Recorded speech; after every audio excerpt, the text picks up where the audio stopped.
ગુજરાતવાસીઓ માટે આનંદના સમાચાર આવી રહ્યા છે। નર્મદા ડેમની સપાટી 129.45 મીટરે પહોંચી છે। સરદાર સરોવર ડેમમાં 70% પાણીનો સંગ્રહ છે। નર્મદા ડેમનું રિવરબેડ પાવર હાઉસ બંધ કરાયું છે। 3 ટર્બાઇન ચાલુ કરીને થઈ રહ્યું છે વીજ ઉત્પાદન। ઉપરવાસમાંથી 15,630 ક્યુસેક પાણીની પણ આવક થઈ રહી છે। ગુજરાતી ફિલ્મ નાસુર આવતીકાલે રિલીઝ થઈ રહી છે, ત્યારે દેશભરના સિનેમાઘરોમાં નાસુર જોઈ શકાશે। ફિલ્મના ડિરેક્ટર અને સ્ટારકાસ્ટ પ્રમોશનમાં લાગી ગયા છે। અમદાવાદના એક્રોપોલિસ મોલ ખાતે નાસુર ફિલ્મનું પ્રમોશન અને પ્રીમિયર શોનું આયોજન કરવામાં આવ્યું। ફિલ્મના સ્ટારકાસ્ટ હિતુ કનોડિયા અને નીલમ પંચાલ સાથે પ્રોડ્યુસર અને ફિલ્મ ડિરેક્ટર પણ મીડિયા સમક્ષ હાજર રહ્યા।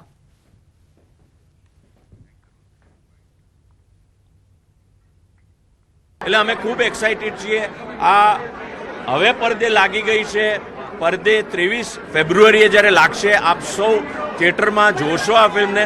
એટલી થ્રિલિંગ છે ને એવી રીતનું છે કે ખરેખર પબ્લિક આરામથી સીટ ઉપર બેસી નહીં શકે। આમ એક વસ્તુ રહેશે કે હવે શું થશે આના પછી।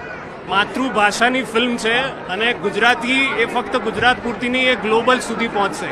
અને જે લોકો એવું કહે છે કે સિનેમાની દ્રષ્ટિએ બીજા રિજનલ સિનેમા છે, સાઉથ સિનેમા છે કે હિન્દી સિનેમા છે, જે લોકોને બહુ જ ગમે છે ને ઇન્ટરનેશનલ સિનેમા જે હોલિવૂડની ફિલ્મો જોવે છે, એ દરેક લોકોને બહુ ગર્વ થશે કે આપણી ભાષા ગુજરાતી ભાષામાં ફિલ્મ 23મી તારીખે તમારા નજીકના સિનેમાઘરોમાં આવી રહી છે।